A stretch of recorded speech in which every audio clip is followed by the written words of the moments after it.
What's up guys, Onmaths here, and today we're looking at probability and OCR is the first one up. So the first question asks us to complete the tree diagram, and we should be really good at this because we should know that these two will always add up to 1. So if that's 0.6, that's going to be 0.4. These two here will always add up to 1. So if that's 0.7, that will be 0.3, and these two here have to add up to 1. So if that's 0.2, that's going to be 0.8. Alright, question B. Write down the probability that the first set is not red. And this question is just seeing whether we understand the tree diagram we've just done. So this represents the first set. And so this is just going to be 0.4, isn't it? So we're just reading that off the tree diagram. Given the fact that the first set is red, write down the probability that the second set is not red. So what this question's doing is it's ignoring all of this. Because we know it's red, the only things that can happen is those things at the top, right? So we're ignoring all of this. This has definitely happened. So the probability that the second set is not red is just the 0.7 there. That simple. Right, last question. The question D, work out the probability that both sets are not red. So for both of the sets not to be red, then this one here has to have happened and this one here has to have happened. So it's 0.4, so it's not red and not red. The word and in probability means times. So it's 0.4 times 0.2. Now this is a calculator paper, so get my calculator out, 0.4 times 0.2. And I should really put the working out with the question, because the markers don't always look for your working out. So that's going to be 0.08. Okay, so the last question. Work out the probability that at least one set is not red. So at least one set is not red. Right, so at least one set is not red will be this one here, and this one here, okay, because at least one of them are not red. So really it's everything except for this one. So if I work out this one, which will be 0.6 times 0.3, and again I should put my working out down there, so 0.6 times 0.3, let's just check that's right, yep, and that's the probability of red and red. I shouldn't really put a plus there, but I'm just using it for the word and. I could really put an ampersand or something. It's probably clearer, isn't it? Like that. Red and red. Work that out. 0.6 times 0.3, and that is 0.18. And since all of the others here, all of those ones are the bit left over, then all we need to do is the probability that at least one not red is going to be 1 take away the one that we know isn't the one we're looking for. So 1 minus 0.18, and that gives us 0.82. Now what I could have done for this is I could have done 0.4 times 0.8 and 0.6 times 0.7, then added up those three numbers there, that one, and that one. That would have given me the same answer. But if I know that it's everything apart from this one, then I can just find that one out and then take it away from 1, because all probabilities have to add up to 1. Next we move on to AQA's question. This is a really kind of difficult question to get your head around, but once you do, it's not that difficult. So we've got a spinner numbered 1, 2, 3, 4, 5. Then if that spinner is even, then we roll a dice, okay? So it's really tempting here to put a half here, because we're so used to even being a half. But if you look at that dice there, then we've only got 2 evens and we've got 5 altogether. So it's 2/5, and obviously there's 3 odd ones, so that'd be 3/5. So that's the first thing that can get you. The second thing that can get you is the fact that it says if it's an even number, a dice is thrown. Okay, and it's a 6-sided dice, it's just a normal dice. But it has 5 red faces and 1 green face, right? So we're not going to have anything over here, okay? Because if it's odd, we finish, we stop, right? We only have them from the evens, okay? And the choice there is either red or green. Okay, and the probability that it will be red, well, there's 5 red faces, 1 green, so 6 altogether.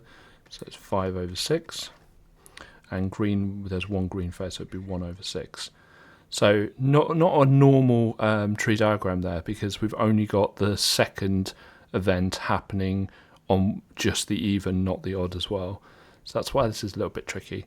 So this work out the probability of getting an even number and the colour being green.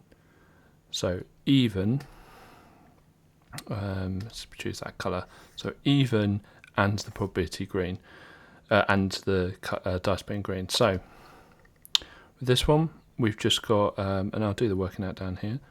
So we've got 2/5, and we times it by the 1/6. Okay, now this is non-calculator, so I've got to do it without a calculator. It's not too difficult, because 2 times 1 times the tops times the bottoms. And we can cancel it down for a bit of fun as well. Just half top and bottom. So that would be 1/15. And finally, our Edexcel question. Now, with this question, we could draw a tree diagram. That would absolutely be not a problem, and we'd be able to answer this question correctly. I'm going to try and do this without a tree diagram, and then I might do a tree diagram at the end. Who knows? So, first thing to notice, a little bit of advice, is whenever it says that someone takes 2 counters or 2 of something, completely ignore that. Okay? Always in your head think of it as 1 and then another 1. If I can spell another, clearly not. Okay, so it's not 2 counters. You can't ever take 2 of something in probability. You take 1 and then you take another 1. And that's really important, otherwise you can make some easy mistakes, and we'll see what in a second. So we're looking to see if work out the probability that Ria takes 1 counter of each colour. Now there are 2 options for that. So we need to work out the probability that she takes a green and a blue. In fact, let's write the word "and" in. So green and blue. Or probability she takes blue and green. Okay, and if I just get rid of the if I make the probability like global, it's probably better, isn't it? Okay, now the green, so the first green will be 7/9. Okay, because there's 7 greens just here, and there's 9 altogether. Okay. But when you've taken 1 out, then you've got 1 less in there. So that blue won't be 2/9, it'll be 2/8. The word "and" in probability means times. And there we go. The word "or" in probability means plus. Right? And so this first blue will be 2/9, because there's 9 counters in total. But this second green will not be 7/9, it will be now 7/8. Okay? And I really shouldn't have that probability there, actually, think about it, because we're now calculating it. Right, so let's do these first fractions. So 7 times 2 is 14. 9 times 8 is 72. Same calculation here, you'll notice. And it almost always will be, unless you've got some weird things going on with the probabilities. And what some people do is they double it, but there are some questions where it won't be like that, so just be careful with that. And then we add the tops, because the bottoms are the same. And there you go. Now, I said to you I might do it with tree diagram. I can do it with tree diagram. Okay. Not all of these you can do with a tree diagram, but this one definitely you can. And so what have we got? Green, blue, green, blue, green, blue. This will be first pick and second pick. And then the green will be 7/9. That would be 2/9. And that would be 6/8. 2/8. What's that? 7/8. And then that would be 2. Oh, that would be 1/8. Wicked. And then you could just times them across. So it would be green and blue, 7/9 times 2/8.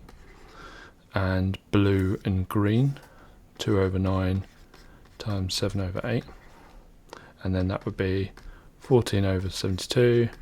14/72, exactly the same answer, because then you'd add them together, you'd get 28/72. So which way is easier? Well, the left hand one definitely took less time, and actually is really, really good at understanding what's going on, the different options you need to take into account. What's probably easier to check when you've got some time left in the exam? Probably the right hand one. But you can't always draw a tree diagram, not every single time, especially when you start doing the higher level and even A-level kind of probability. There are problems you can't demonstrate in a tree diagram. So just make sure you know both methods. Make sure you understand the left-hand one as well. Well, that'll do it for today. So if you like this video, please click like. If you want to see more from us, we release videos every single day, Monday, Tuesday, Wednesday, Thursday and Friday. So every single weekday. Subscribe, make sure you're up to date with everything we release. If you haven't already, which I'm sure you have, check out our website onmaths.com with loads and loads and loads of free resources for you to help you for your exams and help your understanding in maths. And there'll be a magical card that appears above me now. Please feel free to write any comments, anything you want to ask about today's video or any other videos that we have released or any videos you want us to release.